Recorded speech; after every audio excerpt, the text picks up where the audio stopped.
Aquí seguimos en Llegó la Hora, de vuelta de la mesa de debate y, en fin, no tengo que decirlo, ¿no? O sí, venga, lo digo otra vez.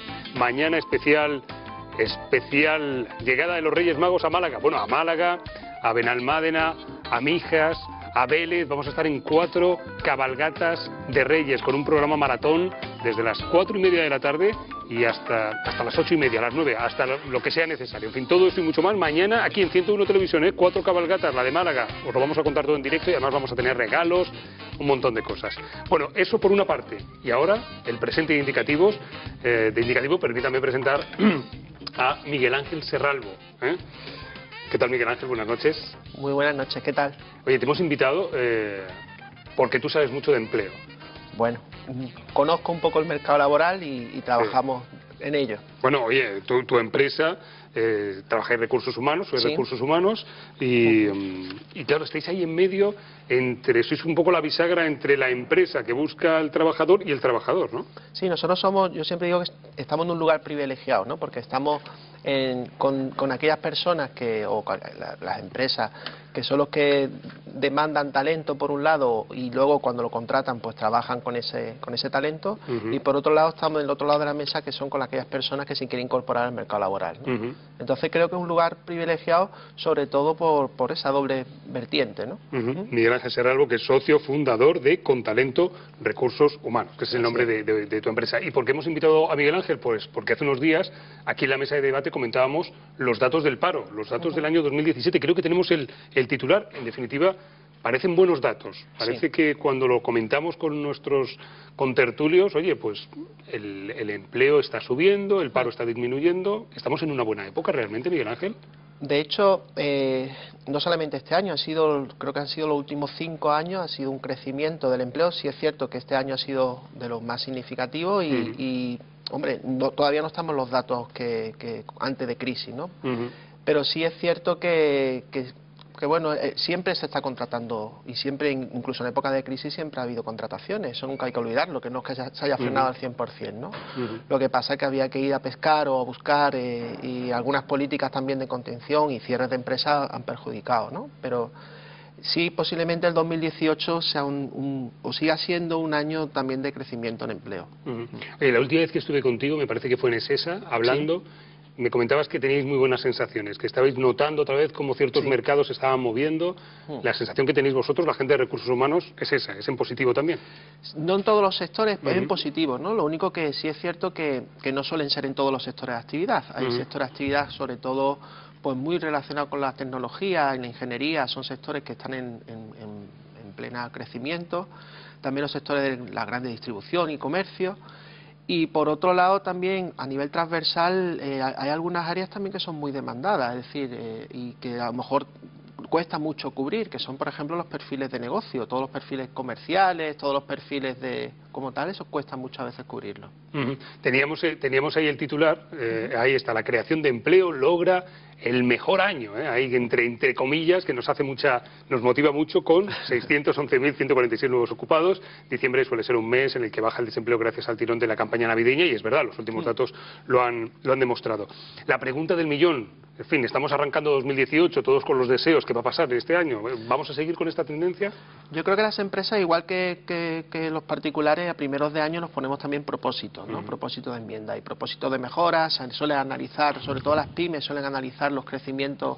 De hecho, muchas veces se piensa que las únicas que contratan son las grandes empresas y no es así solamente, es decir, ya por lógica en Andalucía y especialmente en Málaga lo que más tenemos son pymes o micropymes y estas son las que están también empezando a contratar perfiles, no solamente las grandes empresas como tal, ¿no? En esas pequeñas empresas son las que ahora los primeros de años pues intentan pues bueno, dar un paso más, ¿no? Un paso más. Y para hacer un paso más, sin duda alguna, necesitan de personas, ¿no? Y yo creo que por eso cada vez que hay un año bueno, el año siguiente es un año de inversión, vamos a llamarlo de alguna manera en personal, ¿no? Te voy a hacer una doble pregunta, ¿Sí? porque, en fin, lo comentábamos antes, es un poco esa bisagra entre el trabajador y el empleado. El perfil del trabajador que acude a vosotros o que, en fin, supongo que también depende mucho del marco en el que estemos trabajando. Y por otra parte, la empresa con la que trabajáis. Antes de empezar en la publicidad me decías, son empresas que tienen ese valor extra de mirar un poco más allá, de buscar perfiles efectivamente bien dibujados, ¿no? Para cargos específicos. Claro, piensa que nosotros, como comentabas, al estar, o cuando vienen a nosotros una empresa, siempre ha intentado por su cuenta, a lo mejor, el buscar ese talento, el buscar ese perfil, o a lo mejor llega a nosotros porque no tiene ganas de meterse en ese fango o porque realmente es difícil, ¿no? Entonces, nuestro trabajo, cuando hacemos selección, que nosotros como consultora de recursos humanos apostamos un poco más no solamente por la selección, sino por la fidelización. Esto es como todo, ¿no? De nada sirve contratar, si por el otro lado de la puerta, o sea, por el otro lado de la oficina se te va yendo la gente, ¿no? Claro. Entonces, aquí en ocasiones hay empresas donde primero intentamos analizar qué es lo que ocurre, qué es lo que está pasando y por eso, como comentabas antes, hay empresas que solamente piensan en una cosa y no están tan maduras y solamente piensan en cubrir agujeros, cuando realmente hay que primero analizar una estrategia, ver qué ocurre y por qué ocurre y luego trazar un proyecto, ¿no? O sea que esto de la contratación de personal es mucho más complicado de lo que pensamos, ¿no? Y para eso estáis empresas como vosotros. Oye, la frase esta de el empleo duradero, como lo conocieron nuestros padres, ¿ha terminado? Esta frase, así de sentencia como una piedra, es así, ¿no? El empleo duradero ha terminado. Si no ha terminado, terminará.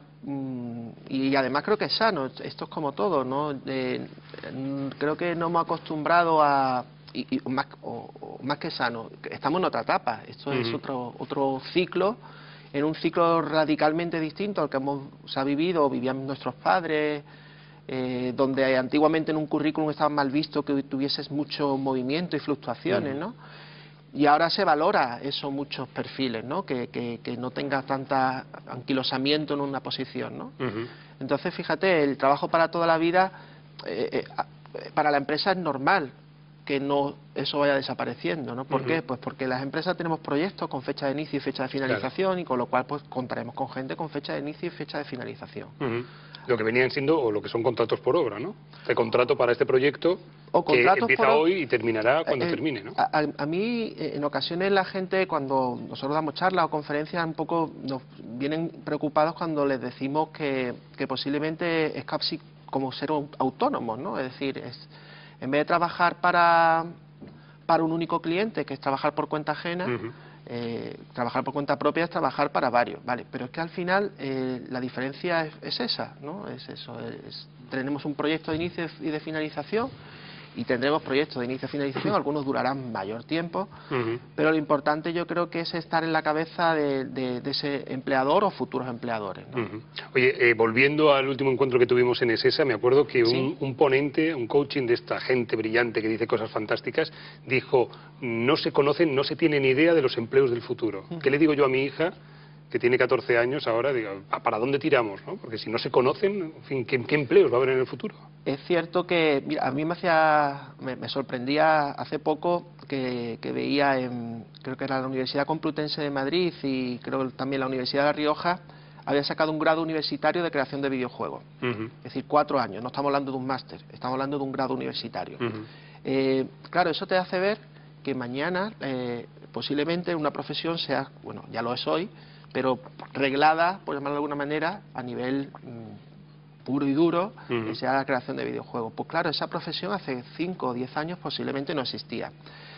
¿Qué va a pasar? Eso es difícil de conocer, como es lógico, pero lo que sí es cierto es que va a haber conocimientos transversales, que sí tendremos que tener todos. Sobre todo porque hoy en día ese tipo de conocimientos transversales es fácil. Yo, mi hija con 6, 7 años, posiblemente este año o el que viene aprenda robótica en su colegio, y eso antes no se daba. A lo mejor dentro de 3 o 4 años aprenda programación, que tampoco se daba, y eso va a ser transversal. Oye, y hablando de robótica y de tecnología, en fin, ese miedo que existe de los robots, tenemos aquí a un al profeta digital, que nos hablaba el otro día de cómo los robots van a quitar muchos puestos de trabajo, ¿no? Por ejemplo, los médicos, ¿no? En fin, un ordenador, un software puede diagnosticar mucho mejor, o un analista de mercado, ¿no? ¿Esto es así también? Yo no creo que quite puestos de trabajo, sino que el médico tendrá que aprender de robótica. Es decir, el médico tendrá como herramienta la robótica. Si es cierto, es decir, se adaptarán las profesiones. Si es cierto que lo que va a pasar es que hay profesiones que fácilmente son robotizables, es decir, pues, yo qué sé, perfiles administrativos, perfiles de recepción, telefonistas, etcétera. Y eso, claro, esos puestos de trabajo sí desaparecerán, pero el profesional no. El profesional se tendría que adaptar a otro tipo de profesión en sí, ¿no? Nosotros que nos dedicamos a los recursos humanos, a los directores de recursos humanos con los que trabajamos y directoras les decimos, oye, es que tu profesión es pasado. Vosotros tendréis que empezar o tendréis que ser analista de datos, tendréis que saber de marketing, tendréis que aprender de finanzas. Claro, vamos a tener que estar reciclándonos constantemente. Pero un reciclaje, esa parte sí es conocida ya, ¿vale? Es decir, sí es conocida que la tecnología y en esa revolución 4.0 donde estamos con la nanotecnología, la robótica, etcétera, ahí sí vamos a tener que entrar todos, independientemente del sector donde te muevas. Vale. Oye, en un alarde de creatividad hemos intentado buscar profesiones del futuro, a ver si tú estás de acuerdo. Claro. No esperes mucho, porque lo hemos hecho en redacción y somos una pandilla de cocos rotos, así que mira, primer trabajo del futuro, Miguel Ángel Serralbo es, en fin, analista de recursos humanos y sabe perfectamente, como por ejemplo, eso es, nanotecnología, esto de lo pequeñito... Bueno, por aquí sí, la nanotecnología sí, de hecho ya se está trabajando en ello. Eso sí. Vale. Tengo más profesiones del futuro, ¿eh? En fin, se había acertado. Papás, mamás, en fin, ya sabéis hacia dónde tenemos que conducir a nuestros hijos, como por ejemplo agricultura de cercanía, que esto no sé muy bien lo que es, pero bueno, parece muy bonito. Yo hace nada me he cogido un huerto ecológico, así que ten cuidado con lo de los huertos ecológicos, que mola mucho antes de empezar. Huertos urbanos, molan mucho y después... Sí, luego es muy duro, te lo digo yo. Más profesiones del futuro, como por ejemplo... geriatra. Claro, vamos a ser cada vez más mayores, más viejecitos todos, y tendrá que cuidar a alguien. Todo lo relacionado con la salud y la tercera edad, sí. Además, la pirámide ya que no va a estar invertida, es que va a ser un poco obesa, ¿no?, por los lados. Sí. Vale. Pues nada, a cuidar a los mayores. Y el último trabajo del futuro que hemos encontrado es traumatólogo. Y esto es en fin, esta es mía, es un invento mío. He dicho, hay tantos runners, tanta gente corriendo en el paseo marítimo que, en fin, nos vamos a poner... a tope, como el oro del Perú, en fin, arreglando huesos, ¿no? Traumatólogo podría ser una profesión del futuro. Y para los estrés y para todo el tipo de cosas que nos pueden pasar, ya ves. Sí. Oye, hablando con un amigo, y ya en serio, me decía cosas importantes, me decía, hablando de la educación de sus hijos, decía, fomentar la creatividad, fomentar las emociones, los idiomas, tú lo has dicho, la robótica, la tecnología, esto es un poco donde tenemos que trabajar más que a lo mejor saber que el Guadalquivir es un río que pasa por... Es duro, es decir, el conocimiento siempre va a tener que estar y las profesiones de futuro siempre van a tener conocimiento. Lo único que sí es cierto que al final se está contratando por actitudes y por competencias y eso nuestra generación lo ha descuidado. Es decir, ahora a los directivos, a los trabajadores se les exija que sean, bueno, pues que desarrollen habilidades, competencias, etcétera, que son cosas que tenemos de chico y que las que tenemos, por llamarlo de alguna manera, a flor de piel, ¿no? Y no las trabajamos tanto como mañana cuando te incorpores, es decir, 15 o 20 años después, cuando terminas tu etapa profesional, o sea, tu etapa educativa, tanto a nivel de instituto o de universidad, te la van a exigir. Entonces, creo que es necesario y fomentar la actitud, y la actitud muy emprendedora. Y no hablaban para emprender y montar un negocio, sino la actitud de proactividad, de habilidades. Aunque seas asalariado hay que ser emprendedor. Esto es así siempre. Pues Miguel Ángel Serralbo, fíjate, teníamos los datos del paro hace tan solo unos días, hemos querido invitar a una de las personas que más sabe de empleo y de trabajo y de trabajadores y de empresas en Málaga, que es Miguel Ángel Serralbo de Contalento Recursos Humanos, socio fundador de la empresa, y además nos hemos ido casi al futuro, así que muchísimas gracias y que tengas un buen año, ya que Muchas gracias a vosotros y lo mismo para 101 Televisión y para tu programa. Gracias, Miguel Ángel. Gracias, Roberto. Y en un momento, Carlos Sedano, nuestro hombre del motor, pero antes, un tema muy recurrente en Navidades, la adopción de animales.